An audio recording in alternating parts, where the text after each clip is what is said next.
Erdoğan has declared war on Putin. Turkey is cutting off the Kremlin from everything: gas, logistics, money. Moscow is suffocating and Ankara is turning into Putin's main noose.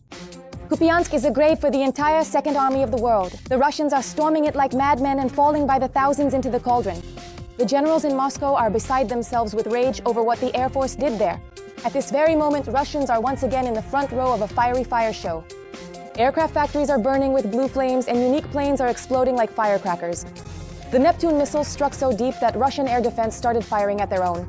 Total darkness, chaos, and explosions are erupting all over the country.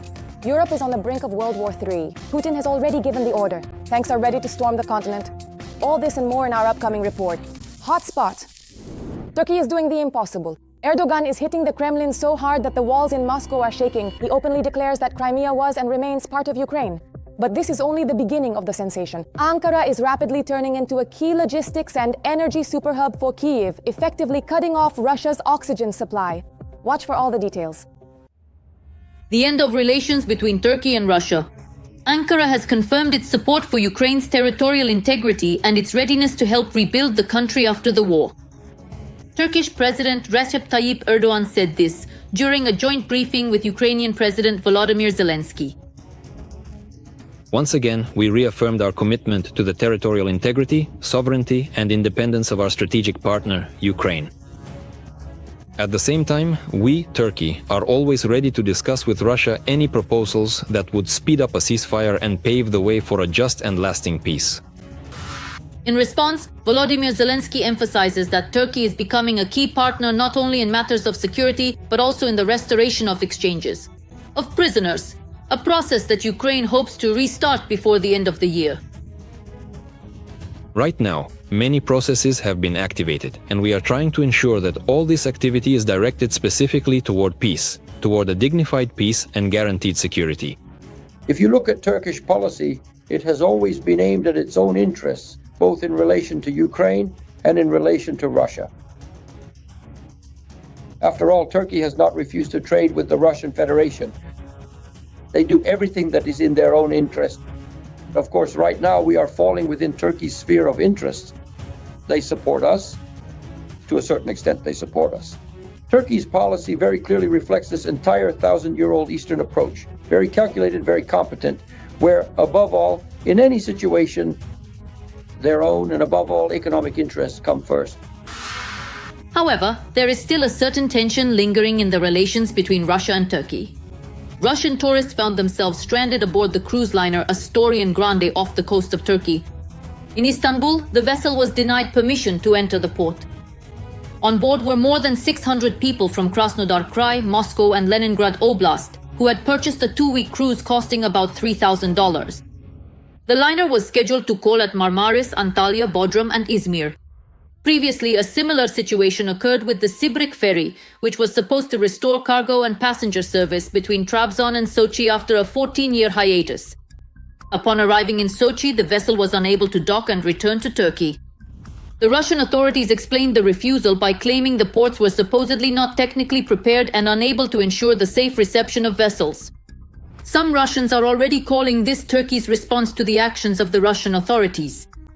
They say that restricting transport links is becoming a tool of pressure, an indicator of Turkey shifting towards supporting Ukraine and limiting Russia's capabilities in the Black Sea. Turkey is also an important logistics hub for Russia. After all, we must not forget that both the oil pipelines and gas pipelines that pass through Turkish territory primarily supply gas and oil from Russia. Because Turkey is a critically important and strategic hub, not only for the nation of Ukraine, but also, and perhaps even more significantly, the most absolutely essential and indeed the sole primary hub for the vast country of Russia. Meanwhile, Erdoğan held a phone conversation with the Russian dictator. According to the Kremlin, the two sides discussed bilateral relations, the war between Russia and Ukraine, as well as regional and global issues. Putin allegedly confirmed Russia's interest in resolving the conflict through political and diplomatic means. There was an exchange of views on the situation around Ukraine, including in the context of American proposals for a peaceful settlement. Vladimir Putin noted that these proposals, in the form in which we have reviewed them, are in line with the discussions at the Russian-American summit in Alaska, and in principle could serve as a basis for a final peaceful settlement, according to the Kremlin. President Erdoğan, for his part, stated that Turkey is ready to continue its efforts to achieve a just and lasting peace and to participate in any diplomatic initiatives that will help facilitate direct dialogue between the parties. Turkey is ready, as before, to contribute to all diplomatic initiatives and plans that will promote direct contacts between the parties and pave the way for lasting peace in our region, the Communications Directorate of the Republic of Turkey reported. While Ankara seeks to maintain its role as a mediator in Russian-Ukrainian relations, its recent steps demonstrate an increasingly clear focus on international law and support for Ukrainian sovereignty. Kupiansk. The Russians continue to fall into the cauldron. The fortress stands. The Russians have been attacking after attacking, and there are mountains of 200s. The city is held with an iron grip. Putin's propaganda has burst. How are Moscow's plans once again falling apart? Watch. Another lie from Russian propaganda has trapped Russians in the snare of their own statements. I can't show the relevant signs or say certain words live on air. But I understand that today, once again, Putin needs to be sent in the direction of the Russian warship. Apparently, the top leadership of the Russian Federation forgot to take their prescribed pills. They imagined that their troops had blocked 15 battalions in the ISU and have full control over Kupiansk in the Kharkiv region. This is what the so-called chief of the General Staff, Gerasimov, reported during Bunkanov's visit to one of the command posts of the West Group. The units of the West Group have liberated the city of Kupiansk and continue to destroy the formations of the armed forces of Ukraine, which are encircled on the left bank of the Oskil River. The General Staff of the Armed Forces of Ukraine refuted the statement from the Kremlin, explaining that counter-sabotage operations and special actions to search for and eliminate enemy sabotage and reconnaissance groups are still ongoing in the city and its surroundings. As of today, Russian occupiers are only present on the outskirts. Things are going very badly for them there. I wouldn't say the situation there is easy, and accordingly, today it's not exactly rosy. No, today the defense forces there are making considerable efforts to carry out the necessary actions and block the enemy, not allowing them to further infiltrate and, in fact, to push them back from the tactical positions that the Russians managed to seize earlier. And this is happening gradually. We are pushing the enemy back from Kupiansk. The Russian leadership deliberately makes such statements. First of all, they are trying to show Russians that they supposedly have achievements in Ukraine to justify their losses. Their economy is going to hell, but they want to prove that everything is going according to plan.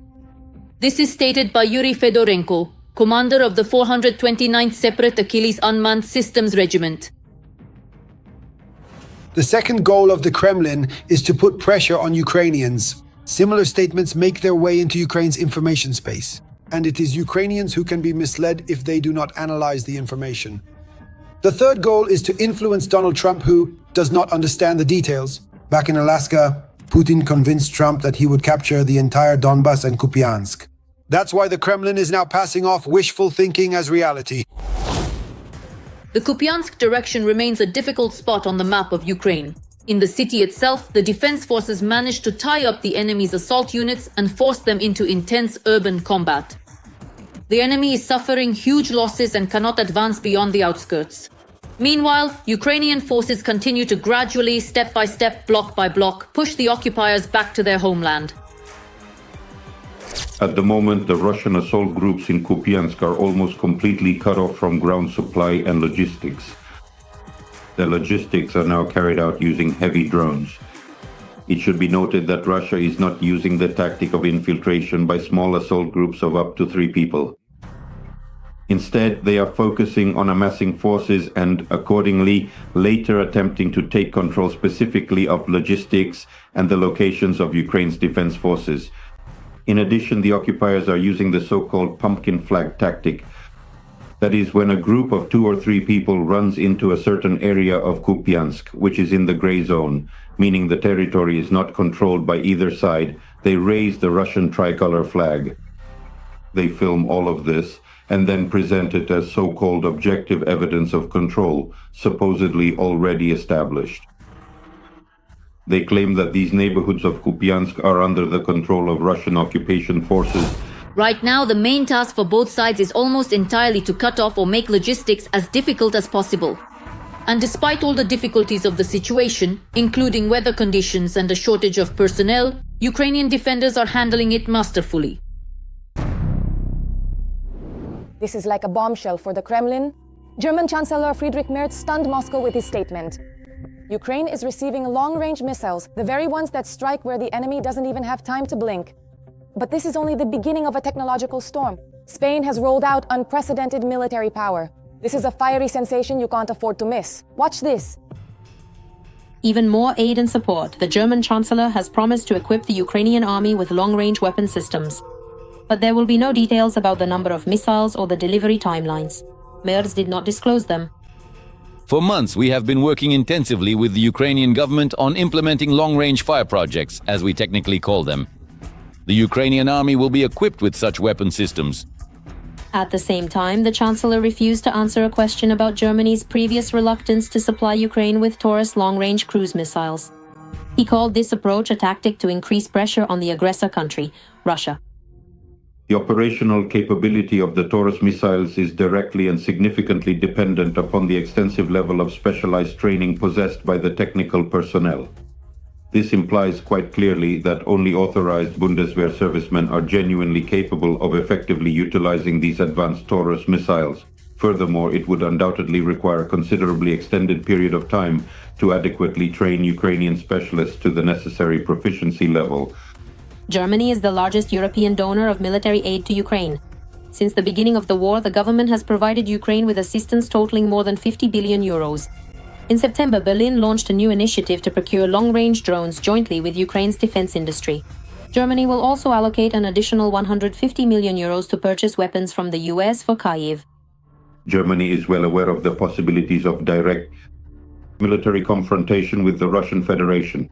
That is why it is deeply invested in ensuring the defense capability of the Ukrainian state and accordingly in the technical rearmament of Ukraine's defense forces.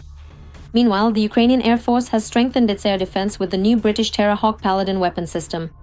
The number of units delivered has not been disclosed, but even a small batch of such systems will significantly boost Ukraine's air defense. For the Ukrainian side, this means creating a so-called point air defense system to protect key logistical and military facilities from being hit by the enemy's aerodynamic weapons. First and foremost, this refers to UAVs. This advanced system is highly mobile and accordingly can be readily and efficiently redeployed to virtually any desired location with ease. Given its autonomous operation, this significantly increases Ukraine's ability to counter threats, including those from the Russian Federation. Spain will also allocate 615 million euros to support Ukraine, with the lion's share going specifically to military needs. In the first place, this is a program for additional arms purchases for the needs of the Ukrainian armed forces from the United States. The second is accordingly the strengthening of Ukraine's air defense systems. And accordingly, this also includes material and technical support, including the transfer by Spain of heavy armored vehicles and weaponry that are currently in service with the Spanish army. Since the start of the full-scale war, Ukraine has ramped up weapons production and the implementation of new technologies, which are already being used on the front lines. The volume of domestic weapons production has increased tenfold. Ukraine has scaled up production of the Bogdan self-propelled artillery systems to 20 units per month. These are record numbers even for NATO countries.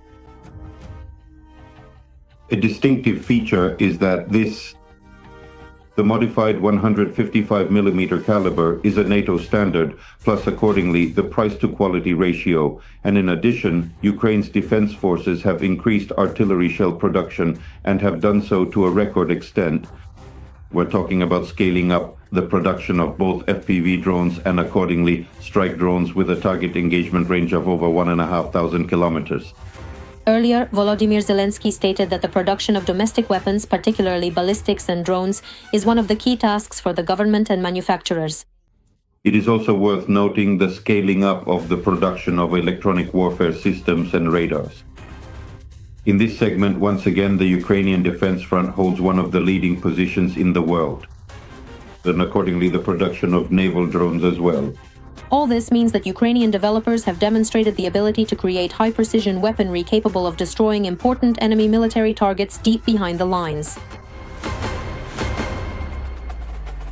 Every voice matters. Join our community, support independent journalism and help us bring you the truth from Ukraine. Become a member of Ukraine today. Join us now. An apocalypse in the Russian Federation. The Ukrainian armed forces carried out total retribution from which Russia still hasn't recovered. Burning aircraft factories, destroyed unique planes, explosions, chaos, and complete darkness. Neptunes, flamingos, ATACMS, and bars penetrated so deep that Russian generals lost sleep. And once again, Russian air defense fired at its own. These are not just strikes, this is a fiery hell for the Kremlin. Watch all the details right now. Key Russian military and energy facilities are under attack. In just one attack, the Russians lost an aircraft repair plant, a drone manufacturing facility, an oil terminal, a refinery, an S-400 air defense system, and the cherry on top, an experimental A-60 laser aircraft which Russia will no longer be able to recreate. The blaze is so intense, God forbid, the glow looks as if it's from a nuclear explosion. Residents of Taganrog witnessed this glow.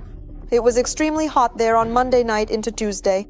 Especially in the area of the Beriev aircraft repair plant. The facility specializes in the development, serial production, modernization, and repair of amphibious aircraft and special-purpose aviation complexes, particularly the A-50 long-range airborne early warning and control aircraft. The aircraft plant also carries out major overhauls of Russian aviation aircraft and upgrades the Tu-95 MSM strategic missile-carrying bombers. Next to the facility is the main test base of the plant, the Taganrog Yuzhny military airfield. Rare units of Russian aviation equipment are stored at this location. Yes, an airplane.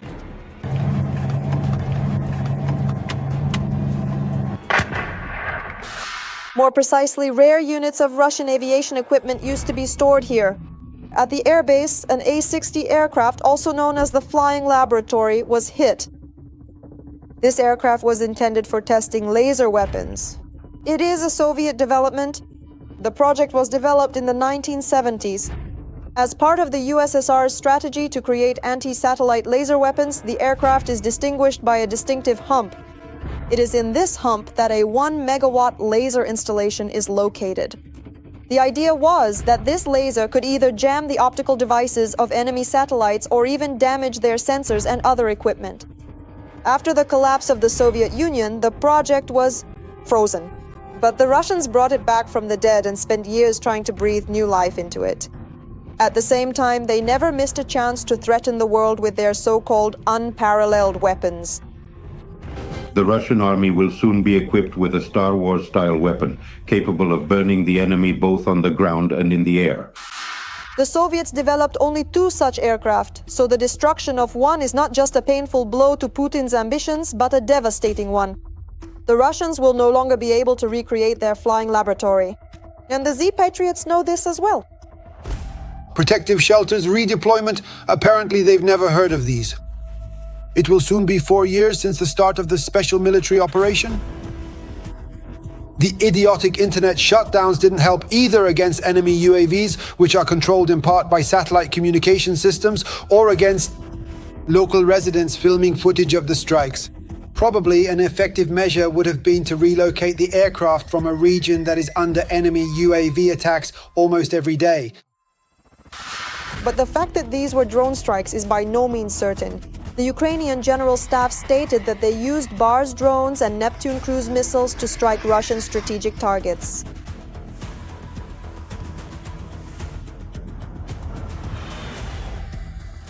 Oh, it directly hit the massive building. That was a real hit. Seriously. During the strike on Taganrog, the Molnia UAV manufacturing facility by Land Air was also hit. Fires have been reported at the site, according to the military. But it wasn't just Taganrog. Explosions were also heard en masse in the Krasnodar region. The strikes hit the Sheskari's oil terminal in Novorossiysk and the Tuapse oil refinery. In Novorossiysk, oil tankers and one of the S-400 air defense system launchers were damaged, according to the General Staff. The extent of the damage is being clarified. Europe is in agony. Putin is sending the army to the continent. A Russian invasion could begin at any moment. NATO is moving weapons and troops to the borders with Russia and Belarus. European defense industries are urgently restructuring. The countdown is now in days. Watch for all the secret details about preparations for the final battle. The danger from the Kremlin is getting closer. The European Union is preparing to confront Putin. NATO countries are concentrating weapons and manpower at the borders of Russia and Belarus. At the same time, members of the European Parliament are seriously working on a military Schengen.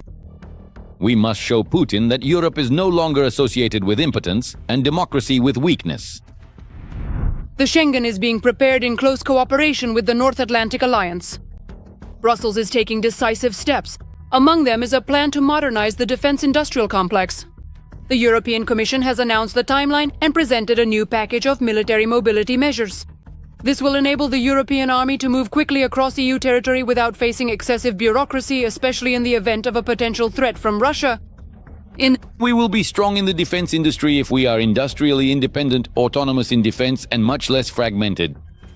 Ukraine is acting as an ally. The country will gain access to defense logistics. We want to expand military mobility corridors in Ukraine. This would provide a guarantee of security, meaning we could provide faster support if needed. The first step is to modernize the infrastructure, digitize procedures, and increase funding. One of the most significant and pressing key problems confronting the European Union countries continues to be the critical challenge of ensuring the exceptionally rapid and efficient transport of troops and military personnel, thereby maximizing their operational potential and strategic readiness across the continent. Dangerous combat zones. At the moment, the threat to the Baltics remains. And in the event of a sudden escalation, for example, the French army would need to cover about 1,500 kilometers to come to the aid of its allies. Although light units are able to move relatively quickly, heavy equipment requires significantly more time and preparation. Currently, European bridges and railways are not adapted for the rapid movement of tanks, soldiers, and military cargo. If tanks are transported from the west to the eastern flank, they may get stuck in tunnels, tangled in complex bureaucracy, and bridges may not withstand the passage of these vehicles. Drawing on the experience of the Russian Federation's war with Ukraine, the European Union has devoted significant attention to modernizing critical infrastructure. Transport routes will be brought up to standard. They will be dual use, so they can serve both civilian and military needs at the same time. The military Schengen plays a special role in strengthening the defense of the Eastern Alliance, especially for the Baltic states and Poland. Everything depends on our position. Will we be able to deter the enemy, or will we encourage them to act aggressively? But not everyone sees the danger coming from Russia, or they simply try to turn a blind eye to reality, maintaining close ties with the Kremlin dictator Putin. We're talking about an armament program that will require us to spend every last penny. And this concerns all of Europe. From the statements of several influential leaders, it's quite clear that they want to enter the war. Germany is doing everything it can to help Ukraine, making every effort to equip the Ukrainian armed forces with long-range missile systems, as well as to organize joint production on our territory. For several months now, we have been working intensively with the Ukrainian government on the implementation of long-range weapons projects. The Ukrainian army is being equipped with such systems. We have agreed not to discuss the details publicly, as we believe that the Russian side should not be informed about the extent of our military support. I can only say that we are doing everything possible to equip the Ukrainian army with weapon systems of the required range. And the number of such systems will increase in the coming weeks and months, if necessary, up to and including the production of such weapons in Ukraine itself.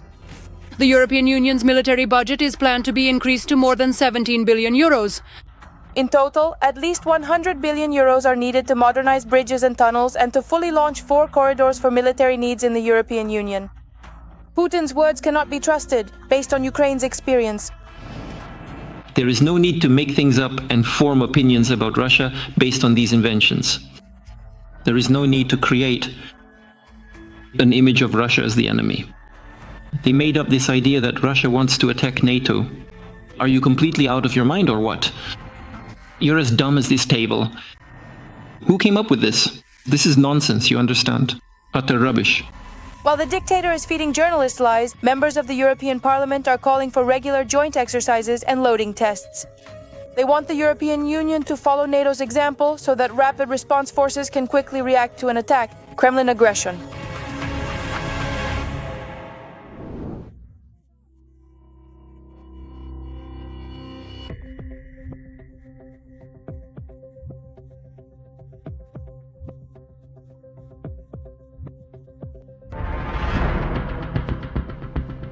The Russian Federation's worst nightmare, or rather, the reason it can't sleep, a new Ukrainian strike drone, the FP2.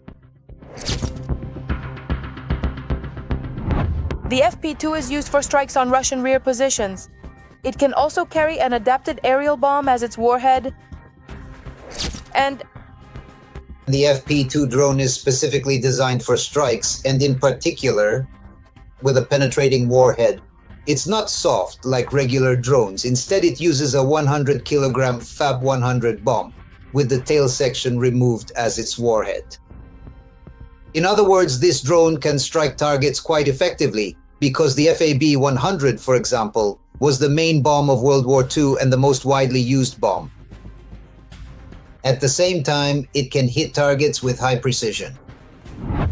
information about the use of these drones is confirmed both by the occupiers and by the Ukrainian military themselves, who show them in action against the enemy across the Donbas.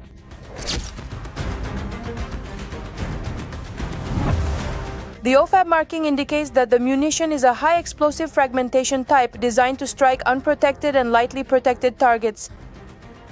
The FP2 can hit both stationary targets and, in certain cases, moving targets as well.